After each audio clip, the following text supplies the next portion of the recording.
बहुत अरसा पहले एक अजीम व आलीशान सल्तनत थी जिसका बादशाह नेक दिल, रहम दिल और इंसाफ पसंद था। रियाया उससे मोहब्बत करती थी और उसके फैसले हर दिलअजीज होते। मगर जिंदगी का दस्तूर है कि सुकून को आजमाइशों का सामना जरूर होता है। बादशाह के वालिदैन एक बीमारी के बायस यकायक दुनिया से रुखसत हो गए। इस सदमे ने बादशाह को तन्हा कर दिया। इसके चचा, जो जाहिर में खैर ख्वाह थे, अंदर से हसद, लालच और इक्तिदार की हवस से भरे हुए थे।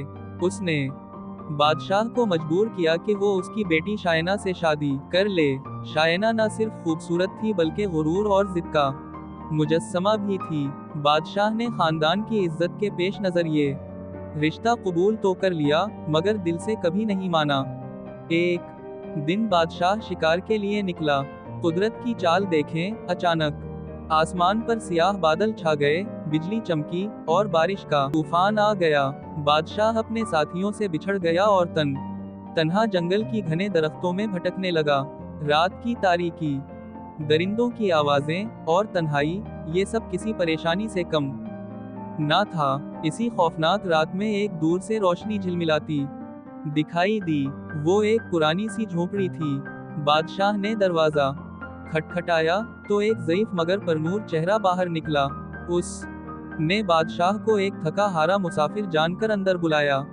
झोपड़ी के अंदर एक लड़की मौजूद थी, सादा लिबास, नरम लब ओ लहजा और आंखों में अजीब सी कशिश।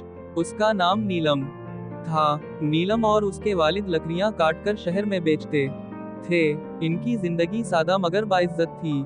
नीलम ने बादशाह के भीगे हुए कपड़े बदलवाए, खाना दिया और आराम का बिस्तर बिछाया। पहली बार बादशाह ने खुलूस और अपनायत को महसूस किया और दिल को एक अजीब सी राहत मिली।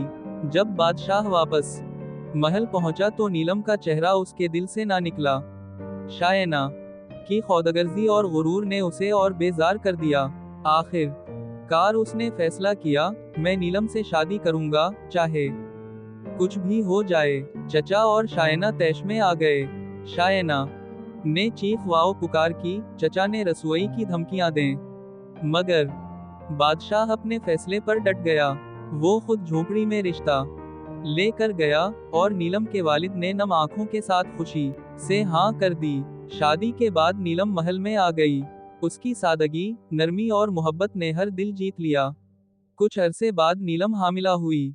बड़ी मुश्किल से उसने जुड़वा बेटियों को जन्म दिया, मगर तबीब ने बताया कि अब वो दोबारा मां नहीं बन सकेगी। ये सुनकर चचा ने एक और साजिश रचाई।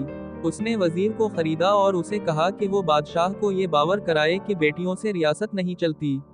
शाही वारिस बेटा होना चाहिए और वो मेरी बेटी ही दे सकती है। वजीर ने बातों बातों में बादशाह के कान भरने शुरू किए, मगर बादशाह ने गुस्से से कहा, मेरी बेटियां मेरी वारिस हैं और नीलम मेरी मलका। तुम्हारे मशवरे की जरूरत नहीं।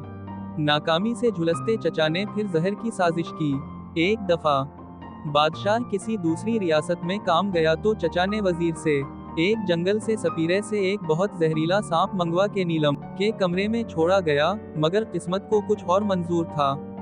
इस दिन शायना नीलम का लिबास पहनकर कमरे में मौजूद थी, अपनी नाकाम हसरतों को तस्कीन देने के लिए, मगर सांप ने उसी को डस लिया और वो चंद लम्हों में तड़प कर मर गई।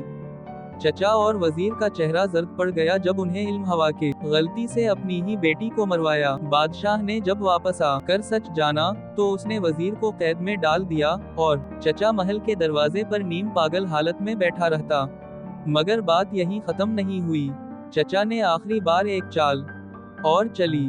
उसने एक जाली नजूमी को महल भेजा, जिसने बादशाह को बताया कि इसकी रियासत पर नहुसत छा चुकी है और इसका हल सिर्फ एक है, शाही खून को कुर्बान किया जाए। चचा चाहता था कि बादशाह अपनी बेटियों को नुकसान पहुंचाए या कम अज कम उनसे दूर हो जाए, मगर बादशाह अब इसका अंदाज जान चुका था। उसने नजूमी को गिरफ्तार कराया और चचा के महल में छपे खुफिया कमरे से वो कागजात बरामद कराए गए जिनमें साजिश के तमाम सबूत मौजूद थे। अब अवाम के सामने चचा की असलियत जाहिर हो गई। बादशाह ने उसे रियासत बदर कर दिया, मगर उसके पागलपन की हालत को देखकर कुछ लोग कहते हैं कि वो आज भी महल के करीब बैठा अपनी बेटी को आवाज देता है। बादशाह, नीलम और उनकी शहजादियां एक पुरअमन जिंदगी गुजारने लगे। नीलम को अवाम जंगल की शहजादी के नाम से याद करने लगे। रियासत ने फिर खुशहाली की सांस ली और कहानी बिन गई सच्चाई, खुलूस और सब्र की फतह की।